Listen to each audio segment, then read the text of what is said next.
할렐루야. 감기가 걸리고 나서 목소리가 아주 굵어졌어요. 모습이 많이 바뀌었죠? 네. 네. 선악과의 저주에 걸려가지고 지지고 볶고 싸우고 여자의 저주, 남자의 저주에 걸려서 싸우면서 건설하며 살았던 그 세월을 생각하니까 아찔해. 왜 그렇게 살았냐? 무지해서, 몰라서. 예. 선악과는 그냥 먹은 줄 알았지 누가 뭐가 우리한테 저주가 걸린 줄 알았냐고요. 그래서 이제 그것을 알았으니까 마음 다스리기를, 생각 다스리기를 했고, 육성 죽이기를 또 했고, 영성 살리기까지 했어요. 이제 배웠는데, 우리가 그러면 믿음의 단계가 어느 단계에 와 있냐 이제 알아보기 위해서 영성 발달 과정에 애굽 광야 그리고 가나안 단계가 있다고 목사님이 정리를 하셨어요. 그래서 오늘은 애굽의 단계를 들어가 보도록 하겠습니다. 영성의 발달 과정에는 3단계로 비유해서 생각할 수 있습니다. 그것은 애굽의 과정, 광야의 과정, 가나안의 과정이라고 부릅니다. 어떤 사람은 영혼의 발달 수준이 애굽의 단계에 있습니다. 어떤 사람은 광야의 단계에 있습니다. 어떤 사람은 가나안의 단계에 와 있기도 합니다. 즉 각 사람들은 자기가 속해 있는 영성의 수준에 영향을 받으며 자기의 수준에 맞는 기호, 욕망, 사고방식, 이해체계, 가치관 등을 가지게 되며 자기 영성의 수준에서 만족감을 느끼게 됩니다. 성도의 신앙도 이와 같이 각자의 영성 발달 수준에서 드려지게 됩니다. 첫째, 애굽의 단계. 창세기 28장 16절. 여호와께서 과연 여기 계시거늘 내가 알지 못하였도다. 애굽의 단계는 가장 영의 발달이 이루어지지 않은 단계입니다. 그의 관심은 몸에 있습니다. 그는 입는 것, 먹는 것, 세상 일의 생각으로 가득합니다. 그의 수준에서는 썩지 않을 것, 영원한 것에 대한 이해나 소원이 거의 없습니다. 그의 관심은 오직 세상의 성공에 대한 것뿐이며 영적인 세계는 아주 비현실적인 것으로 느껴집니다. 네, 야곱이 형 에서한테 사기치고 외삼촌 집으로 도망가다가 돌배고 차다가 하나님을 만났다는 얘기가 창세기 28장 16절 말씀이죠. 여호와께서 과연 여기 계시거늘 내가 알지 못하였다라고 고백하고 있습니다. 이때부터 하나님이 계신 걸 야곱이 알게 돼요. 근데 에서는 아직도 몰라요. 그저 세상에서 누리고 쾌락적이고 즐기는 것, 성공하는 것만 추구하는 거죠. 근데 교회 안에도 그렇더라는 거죠.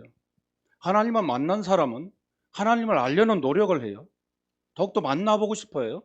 궁금해해요. 근데 그렇지 않은 사람들은 세상적인 걸 계속 추구해요. 여전히.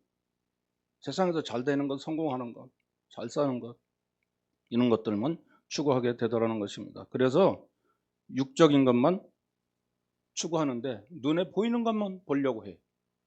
네, 이게 선악과의 저주죠. 사실만 보려고 그래요. 근데 영적인 사람은 눈에 보이지 않는 것을 보려고 하는 노력을 하고 영원한 것에 대해서 관심을 갖게 되는 거예요.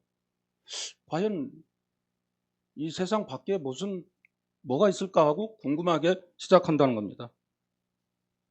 이 단계에서는 하나님을 만나기 어렵습니다. 하나님은 영이시며 영을 통해서만 교제할 수 있는데 이 단계의 사람은 거의 영이 발달되어 있지 않기 때문에 하나님을 만나기가 어렵습니다. 할 수 없이 하나님께서는 이런 사람들을 육체의 수준에서 만나주십니다. 그것이 은사요 능력입니다. 은사는 육체에 임하는 성령의 역사로서 영성이 발전되지 않은 사람에게 임재하시는 하나님의 방법입니다. 아직 그의 육체가 거의 처리되지 않았고 아직 그의 가치관이나 사고방식이 세속적이고 자연적이므로 그의 속에 주님께서 임재하셔서 그를 통하여 흘러나오실 수가 없습니다. 그리하여 할 수 없이 주님께서는 그의 외부에서 역사하시는 것입니다. 예. 할 수 없이 하나님은 사랑하는 자식을 매를 대지 않겠냐고 말씀하십니다. 사랑하는 자식은 때려서라도 깨닫게 해야 된다고 잠언에서 말씀하고 계세요. 그래서 하나님은 우리에게 환난과 고통을 주십니다. 그래서 그것을 벗어나고 싶어서 온갖 노력을 하죠. 교회는 나오는데 삶이 변화되지 않고 여전히 힘들고 어렵고 환난과 고통은 여전히 있어요. 그러면 다른 사람들은 주변에 보니까 또 괜찮아요. 그럼 나도 그렇게 살고 싶은 욕망이 생길 거 아니에요. 그래서 하나님이 우리에게 환난과 고난을 주면서 영성인 단계로 올라가게끔 우리를 유도한다는 것입니다. 그러나 이것은 어디까지나 임시적인 방편으로서 주님의 영이 운행하시는 일반적인 방법은 아닙니다. 그러므로 그의 영이 어느 정도 성장하게 되면 그의 은사적인 측면을 넘어 그의 내면의 영을 통해서 흘러나오는 방법을 사용하시게 되는 것입니다. 애굽에서는 오직 권능을 받아 10가지의 기적으로서 바로를 제압해야 합니다. 애굽에서는 육적인 기업밖에는 없기에 영성의 세계에서는 큰 변화와 성장을 할 수 없는 곳이기에 그곳을 계속해서 머물지 말고 빨리 빠져나와야 합니다. 네, 여기에서 중요한 포인트가 있어요. 애굽에서는 10가지 재앙으로 하나님의 살아계심을 알게 하셨고 빨리 빠져나오게끔 하나님을 알려주셨어요. 그런데 우리 신약시대는 어떻게 해요? 7인과 7나팔과 7대접을 통해서 우리가 환난과 고통을 주십니다. 근데 요한계시록에 뭐라고 써있냐면 그 고통을 통해서 돌아오기를 바라시고 하나님이 고통을 주시는데 더 완악해진다라고 표현하고 계세요. 우리가 꼭 바로 같아요. 바로 10가지 재앙을 줘도 못 깨달아. 맨날 환난 고통을 줘도 하나님 아버지라는 걸 찾질 않아요. 그러니까 영적으로 발전이 될 수가 없어요. 하나님과 나와 소통이 돼야지. 이 선악과의 저주 때문에 하나님과 나의 영의 관계가 끊어져 있는데 그걸 회복시키려는 노력을 못하는 거예요. 왜? 가치관이 육적이기 때문에, 영적으로 바뀌지 않기 때문에 바로처럼 완악해지기만 해. 맞을수록. 그래서 결국은 중독에 빠져서 죽는 사람도 봤어요. 벗어나지 못하고 영적인 단계로 넘어가야 되는데 그렇지 못하다라는 겁니다. 이것이 첫 번째 계단, 능력의 단계입니다. 이 단계는 육체의 단계입니다. 육체의 단계에는 파장이 있습니다. 산이 지나고 나면 골짜기가 있습니다. 능력의 역사를 경험한 만큼 육체의 성질이 올라옵니다. 능력의 황홀경을 경험한 다음 순간에 깊은 좌절과 침체가 옵니다. 찬양 인도자는 손을 들고 눈을 감고 도취한 표정을 짓지만 집에 가면 성질이 올라옵니다. 달콤함을 맛보지만 죄악의 습관은 끊어지지 않습니다. 강하고 담대하게 외치지만 인품은 여전히 사납습니다. 행복감을 경험하지만 다음 순간에 탐심과 정욕이 꿈틀거립니다. 기도와 찬양 중에 성령의 권능으로 쓰러지지만 자리에서 일어나면 여전히 세상을 사랑합니다. 네, 여러분들도 우리도 공감할 수 있죠. 저도 이런 과정을 거쳐왔습니다. 교회 가서 찬양하고 예배 드릴 때는 막 은혜스러운 것 같은데 집에 가면 혈기 브루스가 작동을 하니까 아빠는 교회 모습과 집의 모습이 틀리대요. 이중생활을 하는 거예요. 겉으로 보여지는 모습들은 잘하는데 내면이 안 바뀌는 거예요. 영적으로. 그러니까 내면에서 나오는 그 하나님의 인격이 안 나오고 여전히 육성이 나오기 때문에 다른 사람한테 보여질 때는 그런 모습들이 보여지는 거죠. 영성이 발전되어 주님을 만나는 것과 육체의 은사가 임하는 것의 차이점을 모르는 많은 사람들이 약간의 능력을 경험한 후에 사탄의 유혹에 넘어집니다. 영성이 발전되면 삶과 인격과 가치관 전체가 바뀌는 것이며 은사가 발전되는 것은 하나의 기능이 발달되는 것뿐입니다.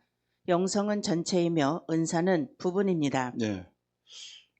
제가 이제 이해가 안 가는 것이 하나 있었어요. 영적으로 발달되기 전에 막 축사도 하고 귀신도 내쫓고 하시는 유명한 분이 있었는데, 교회만 가면 성도들한테 혈기부르스를 해요. 딱 의식을 하려면 교회를 나오지 말라고 막 성질을 부려요. 그래가지고 얼마 되지 않는 성도들이 그나마 안 나와. 그래서 사모님 열받아서 나가버렸어요. 그런 것도 봤습니다.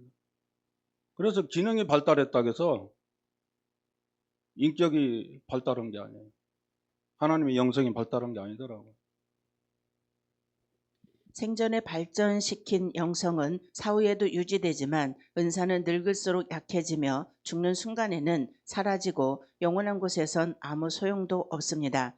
다만 이 땅에서 어린 영혼들을 위한 표적으로 일시적으로 쓰일 뿐입니다. 애굽은 완전하지 않습니다. 이곳은 불완전한 단계입니다. 할 수 있다면 빨리 다음 단계로 발전해야 합니다.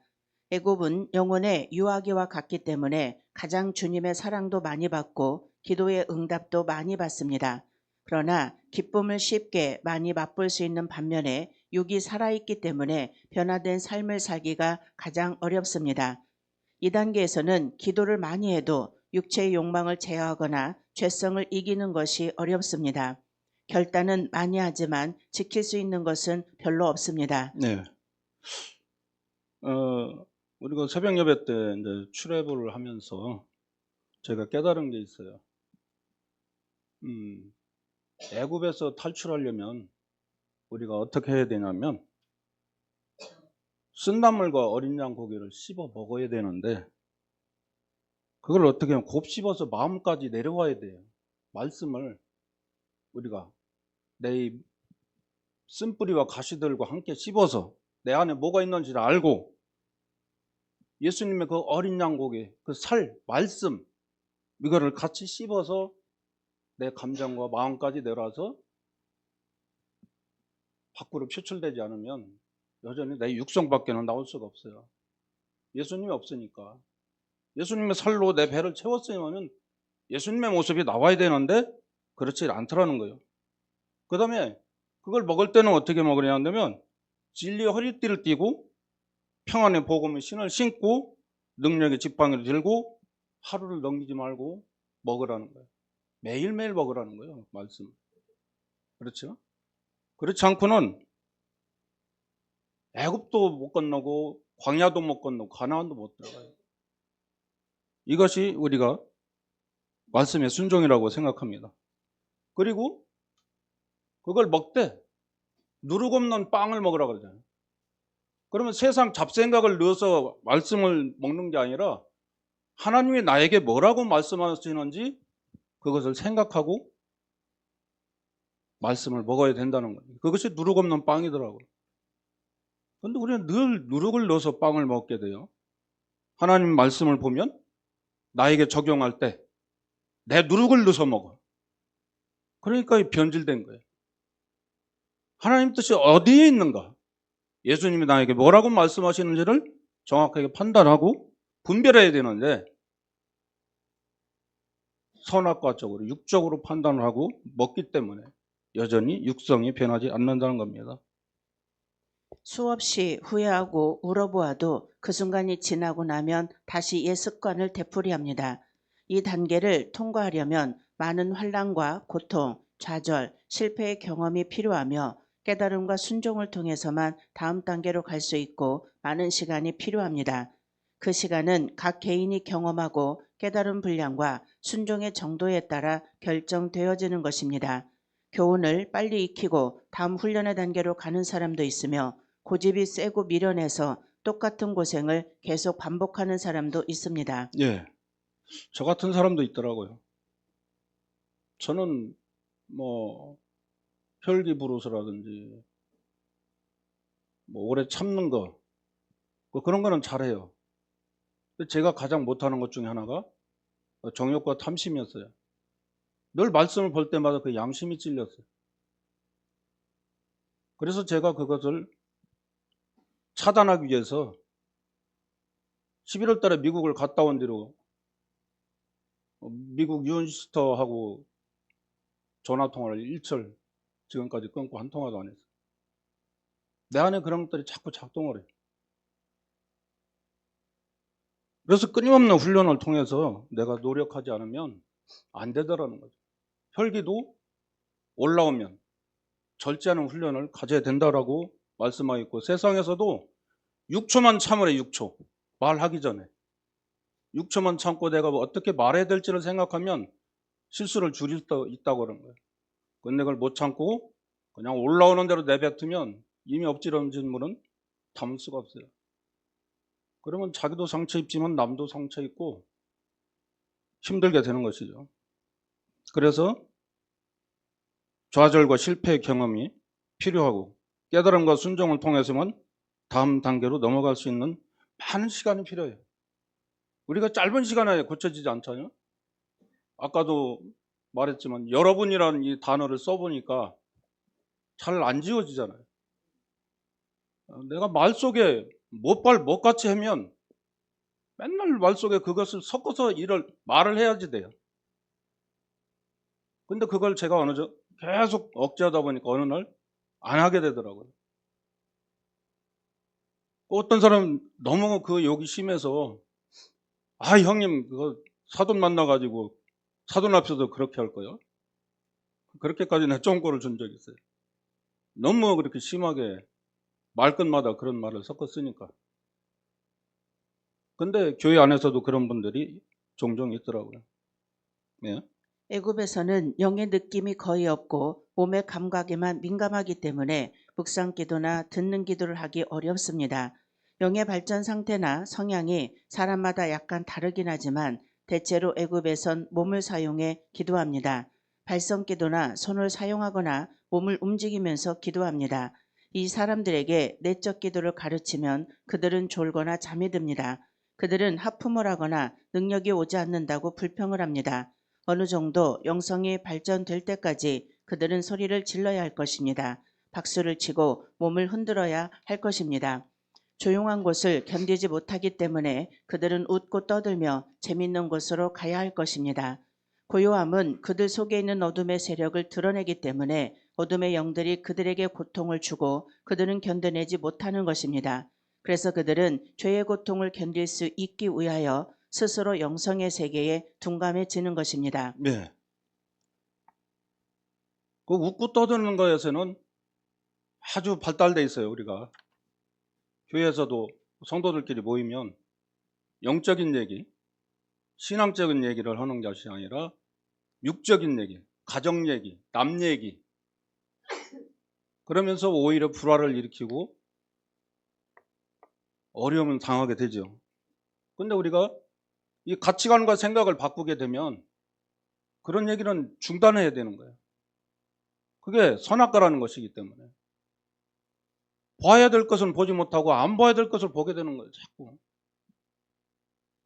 그래서 남을 지적하고 비판하고 판단하게 되면 여전히 육성을 벗어날 수 없는 상태가 되는 것입니다. 어느 정도 영성이 자라면 그들은 허무해지고 만족하지 않게 됩니다. 전에는 대단하게 보였던 승리, 꿈의 성취, 성공, 야망 등 그런 것들이 이제는 별것 아닌 것으로 여겨집니다. 그래서 그들은 비참함을 느끼게 됩니다. 그들은 변덕이 생긴 것이 아니라 그들의 영성이 조금 자라면서 관점이 바뀐 것입니다. 그런 후에야 그들은 다음 단계로 들어갈 수 있는 영성의 눈이 열립니다. 육체의 욕망을 거절하십시오. 당신이 성공하면 성공할수록 당신은 거기에서 나오지 못합니다. 당신이 실패하고 고통할수록 당신은 거기에서 나올 수 있습니다. 낙심과 절망, 꿈의 좌절과 실패는 당신을 거기에서 나오도록 도와줍니다. 이스라엘 백성은 처음엔 애굽에서 행복하게 살았습니다. 그러나 요셉이 죽고 애굽의 왕이 바뀌고 핍박을 받기 시작하면서부터 그들은 애굽이 자신들의 땅이 아니라는 사실을 깨닫게 됩니다. 육체의 욕망은 우리의 본질이 아닙니다. 네. 제가 지금도 성공했다면 이 자리에 안 있을 거예요. 세상에서 먹고 놀고 즐기는 것에 익숙해 있기 때문에 여전히 육적으로 살아가고 있을 겁니다.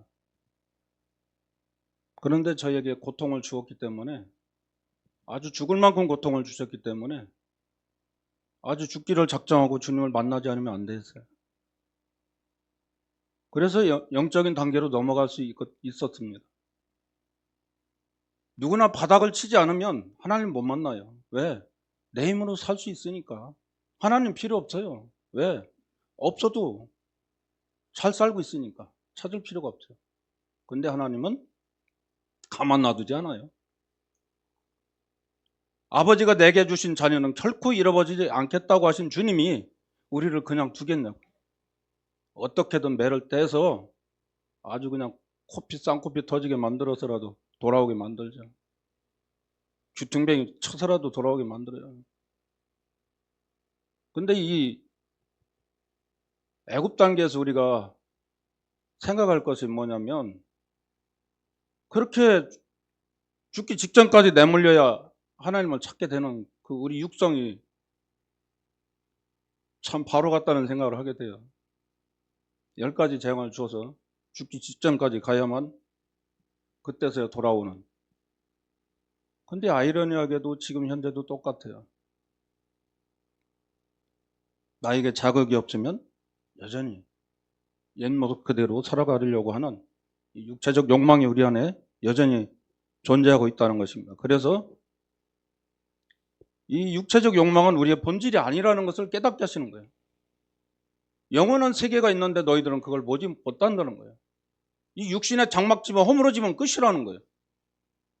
영원한 집은 하늘에 주님이 예비해 주셨다는 거예요. 근데 그것은 보이지 않잖아요. 그 보이지 않는 것은 보려고 안 하고 보이는 것만 보려고 한다는 거죠. 이 땅에서 잘 살고 잘 먹고 즐기는 것만. 이 애굽 단계에서 벗어나는 가장 큰 좋은 방법은 아까도 말씀드렸지만 쓴나물과 이 말씀을 콕콕 씹어서 내 영의 양식으로 삼는 길밖에 없습니다. 육체가 잘 되면 잘 될수록 영성의 눈은 감기고 육체의 세계에서 나오는 것은 점점 어려워집니다. 능력, 은사, 방언, 예언, 환상, 계시 등 이것은 기초며 초보임을 결코 잊어서는 안 됩니다. 그러므로 그 초보를 지나 다음의 단계로 발전해 가야 하는 것입니다. 네. 저도 이런 능력, 은사, 방언, 예언, 환상, 계시 이런 걸 받아보려고 무척 애를 써봤어요. 그게 영적인 거고 다준 줄 알았어요. 다인 줄 알았어요. 근데 그게 아니더라고요.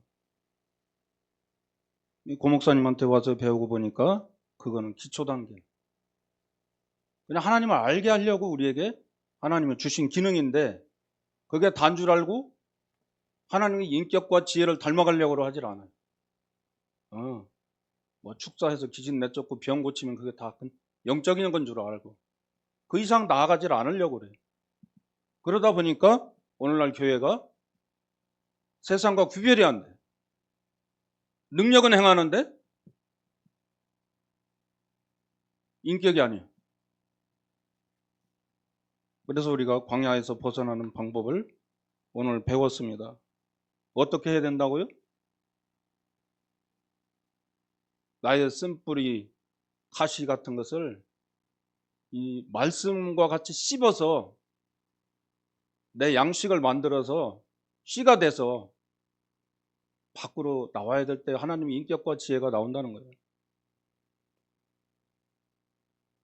그래서 하나님 말씀에다가 내 생각을 넣지 말고 그냥 순종만 하면 하나님이 일하신다는 거잖아요.